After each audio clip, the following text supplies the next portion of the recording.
Okay, I don't know how I should feel about this episode, but I'll tell you this. I'm tired of Lou's drunk depression, and I'm tired of Ronnie's obsession with Raquel.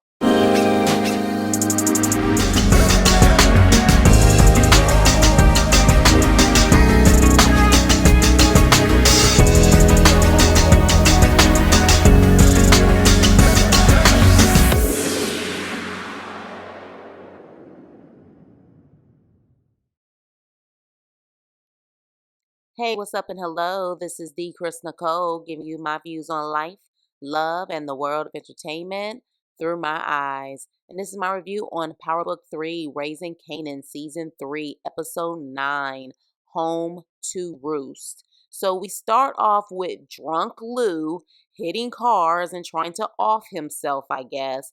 And he goes into a liquor store, a very nice liquor store, and he grabs a bottle of liquor that is $10.95. And Lou doesn't have it. So instead of him leaving, he decides to pull out the steal and get a potential charge for $10.95. At this point, I'm over Lou. I'm actually over his storyline.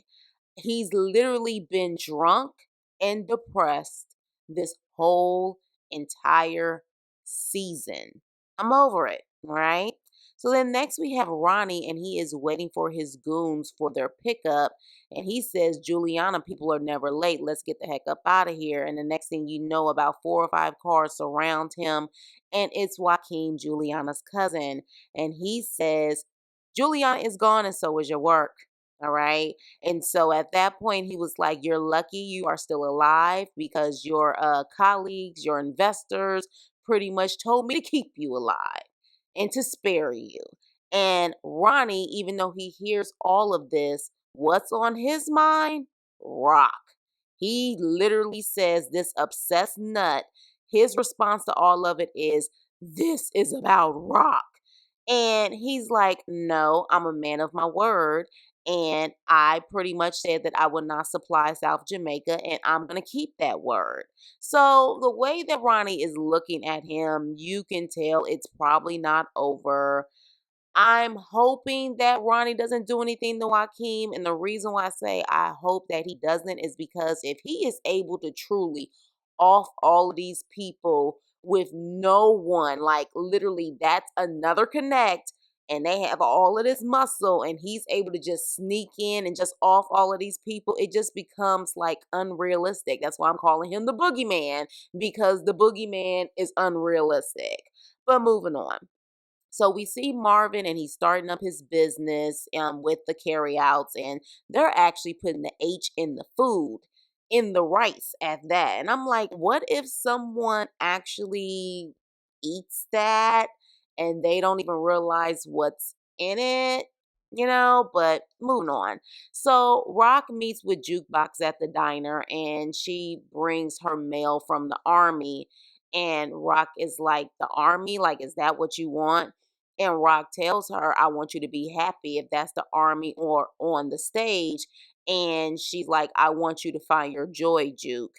And Juke mentions Kanan, and she's like, do you want me to, go check on him? Have you spoke to him? And Rock says, I don't want to talk about Kanan. I've been having you check on him your whole entire life, and that hasn't been fair.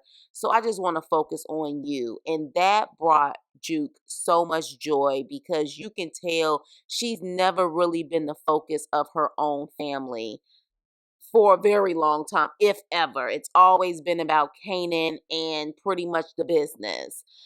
So that was a nice scene, and it was actually a shocking scene because Rock is always trying to find an angle and trying to get information, but this time around, she truly is playing the good auntie who just wants to hear about her niece. So next we have Famous, and he goes to the club and he hears his music playing, and the owner of the club is actually talking to a record executive who is pretty much saying that he loves Famous. He's talented. He wants to actually meet with Famous, but he also wants to meet with the guy who did the production, which is Lou. All right. So then Marvin goes to Lou's apartment to see if he's there. And when they open up the door, it's a straight hoarder house. And Marvin is really concerned at that point, and he goes to his people and tells, them to put the word out to find Lou.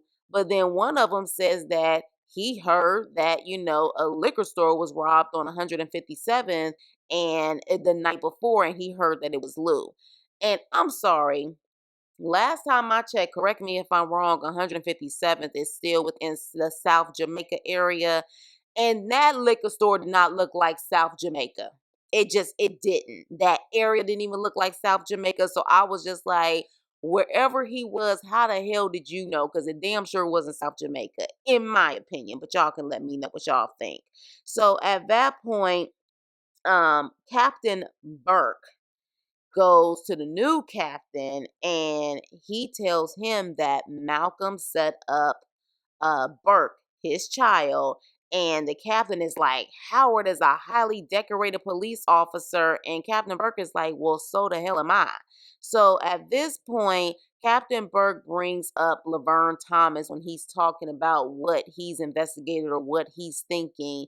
And then all of a sudden, the new captain is putting the pieces together. And he said there has to be a link between Marvin and Howard and Burke. And then next thing you know, they bring in the Fed guy. And the Fed guy is, oh my gosh, like whoever wrote this line, the Fed guy is like, so there's this unholy triangle. And I'm like, unholy triangle? Who the hell talks like that? But at that point, as we predicted, Burke's father is not going to let this go until he takes Howard down. So Ronnie goes to Snap and Pops, and he's upset because they knew his supply was going to get cut off. And they're like, you're welcome, you freaking nutcase, because you're still alive because of us, because he came to us first. But you better figure out what you're going to do as far as the money is concerned and continue this gravy train, or it's your ass. And of course, Ronnie continues to obsess with Raquel. Raquel is always on his mind. And at this point, I need to know why. Otherwise, I'm going to start rolling my damn eyes. And he's like, it's Rock's fault. And they're like, we didn't give Rock our money, so you better figure this out. So at that point, he leaves. And I'm just like, how about you leave your obsession with Rock at the table too? Because I'm over it. But then we have Howard meeting up with Rock, and she tells him that she needs him to assist her in finding Lou. And so at that point, he ends up using, I believe, the corrupt cops that were actually messing with Raquel and her business. I think that's them. They are the ones who end up finding Lou. All right. So at that point, I'm just like, Howard, your shit stinks all the way around. Like, you're corrupt and all you do is deal with corrupt cops. So Marvin meets with Gerald. And again, I don't know why. I mean, you already heard this man say that he was speaking to the police. So why are you still dealing with him? Writers, why do you have Marvin still dealing with him? Because for him to be in the game for this long, as soon as he heard that, typically they would remove themselves from that guy or literally off that guy. But he ends up going to meet with Gerald.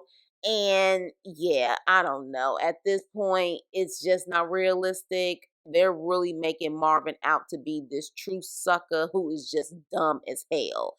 As if he has forgotten that he has an illegal business. You know what I mean? So Famous goes to Kanan looking for Lou. And of course, Ronnie is there. And he's like, go away. And Kanan tells him, hey, look, Lou may be at Juke's performance at the mall, and Ronnie is like, we don't have no work, and you're about to go to the mall. And Kanan is like, you don't worry about it. And I don't know. Like, at this point, this is not going to end well because he offed his own brother because his brother ended up being the big dog and he felt like his brother was sunning him. So if you felt like your brother was sunning you, why are you letting Kanan sun you? Why does Kanan feel comfortable to talk mess to Ronnie? So it's like you went from being Neek's flunky to now Kanan's flunky. And it just, I don't know. Like at this point, I feel like that's gonna cause a big issue because Ronnie, it just with his character, he's not gonna take kindly to a 16-year-old pretty much punking him every time he talks to him.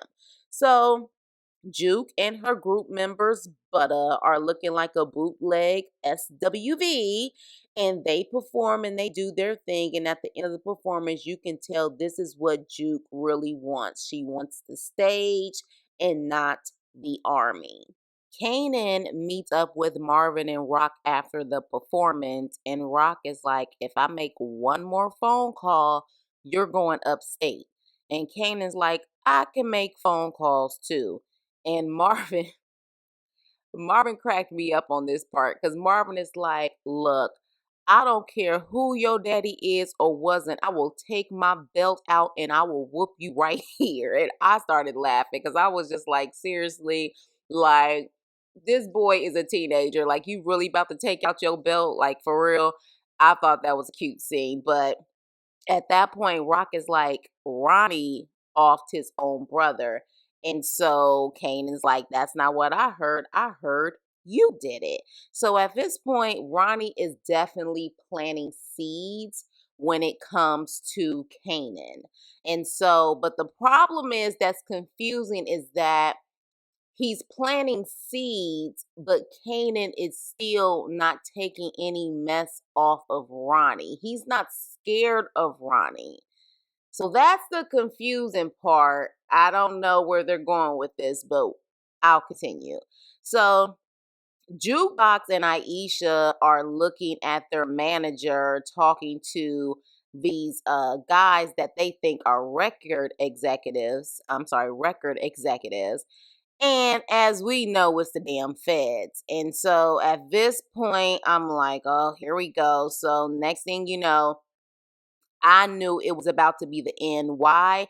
Because Crystal decided to stop being a hater and even give Juke props for, a great performance. So I said, this is the end. This is going to be probably the end of Jukebox being in this group. Next thing you know, the feds come in and they pretty much say, Laverne, we need to talk to you about your family and apparently their dealings with organized crime. And I don't know. I haven't experienced this. The last time I checked, I don't know if they would actually give that information in front of like a whole group of people outside of the feds. I mean, they did say this in front of her group members and her manager. And I'm like, damn. I was like, you know what? At the end of the day, Juke's dreams could possibly be taken away because of her family. So at that point, I guess in the early 90s, it wasn't a good look for that type of stuff to be put out there. At this point, hell, it's considered clout. You got that type of background, you probably gonna get a million followers on freaking Instagram. But with that, I guess, the way the manager was looking, I was just like, oh boy, like she's either not gonna be in a group or for damn sure she's no longer gonna be the lead. So Howard goes to where the pigs dropped off Lou, and Lou figures out that Howard was the one who said that Scrap was a snitch. And Howard, of course, never likes to hear the truth, so he pulls out his steel and he's like, one more word, Lou, and I'm going to put one in you. And of course, Lou doesn't care because Lou has been gone for a very long time. So then Marvin plays Super Saver Addict and he meets with Gerald again at the hospital this time. And we find out that one of Gerald's girls drowned in the tub while he was too busy doing his thing. And at that point, he says they're going to take my other girl away from me. They're taking her, or they took her. And then he starts to confess everything, including how he pretty much was giving the FBI information about Marvin. They caught Gerald with some H and they were trying to put him in jail, put his kids in foster care. And so he was trying to get information on Marvin. But the good news is he couldn't get any information. So that's what he pretty much told the feds. And so what I find interesting is that no one has brought up the therapist where they met the anger management class. No one has brought up this therapist being off in a random act of violence. I'm going to assume she didn't have any history of violence or being around violence. She was a professional woman. She ends up getting offed by violence. Marvin was there and no one is questioning that. Like it would have made more sense if Harold, Gerald, whatever his name is, if he literally was so upset about what happened to that therapist and that he felt like Marvin had something to do with it and he was trying to get Marvin back or trying to investigate if Marvin had something to do with it, and then he ended up liking Marvin as a friend because he thought, he really saw that Marvin cared for him. That would have made more sense than them going down this rabbit hole of the feds have been investigating the family, but there's no mention of this therapist. I thought that was going to be the angle. So at that point, Marvin is upset. And, I'm like, I don't know why. I don't know why you're upset, you dumbass. Like, you should have known from the beginning that his shit stinked. But with that, Marvin is upset, and he's like, "Your daughter's the reason why your daughter's not here because of you. You ain't shit." And I'm like, Marvin, neither are you. I mean, the fact that you felt like you could trust a junkie who also told you that he had connects with the police, you should have put two and two together, homie. So at this point, he's so broken hearing this from Marvin. He gives one last cry, and we see in a later scene that he gets one more high and then he ends up unaliving himself. So at this point, I don't know if that necessarily means that now Marvin is off the hook or what's gonna happen. But Rock and Howard talk when they're in the next room where Lou is, and Rock is like, "You're a lying piece of shit. You knew the feds were after my brother." And Howard's like, "Yeah, I knew because it's better him than you, Kanan, or me." And he was saying that, Marvin has to take one for the team, and I'm sure he'll understand that. And, Rock is like, "I'm not giving up my family." And I'm just like, okay. You were the first one who said you were gonna be the last one standing. So I don't know. She's back and forth with her loyalty to her family and the loyalty to her. But with that being said, I still feel like it would be a smart play that Lou actually takes the blame for everything because I mean, at this point, he don't care anyways. He does talk a lot, but at the same time, since he claimed he's so far gone, he might as well be the one to take the rap for the family and hold it down. He ain't got no kids. He don't got none of that. He ain't got no girlfriend. So what's the point? But let me move on. So then Juke is getting questioned by the feds, and she's like, "You don't have anything. You messed up my whole entire life and you think I'm about to answer your questions? Absolutely not." Which at that point confirms even more that Juke is out of the group, and damn, like her dream is gone. Doesn't mean her dream will forever be gone. So I don't know if her being possibly kicked out of the group is enough for her to become what we see that she ends up being later on as an adult. So I don't know. This may be one thing that kind of makes her go to the dark side, but I don't know if it's the official thing that truly makes her say F everyone. So the feds and the captain confront Howard, and boy, Howard can lie his ass off. With no hesitation, he is giving this great story about why he did what he did. And it's kind of really scary how he could just lie like that. Like it's quite scary and powerful at the same time. So then Kanan meets with Ronnie, Snaps, and Pops, and they're pretty much saying that Rock is messing up their investment and Rock needs to be handled.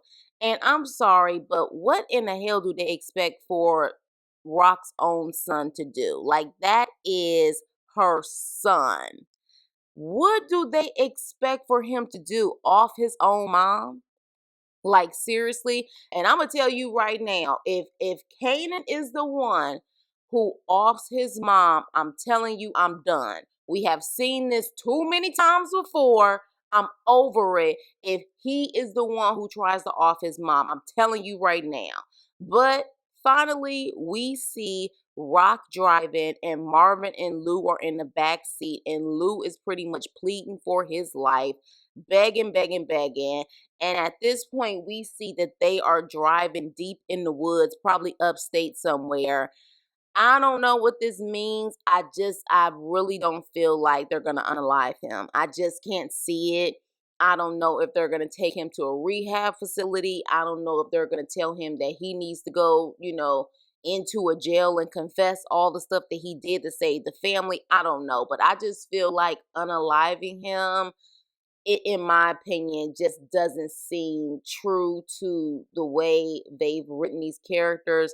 But then again, hell, I don't know. The first season, the second season, I would say that it would be something that's not realistic. But the way things are going this season, who the hell knows? But with that being said, that's the review. I mean, I give this episode a C plus. It's episode 9, so it's like the calm before the storm. Episode 10 really brings it all. So I give it a C plus. But let me know what you guys think about this episode. What are your predictions? What are your thoughts about it? Please like, share, and subscribe, and I will see you on my next video. Toodles.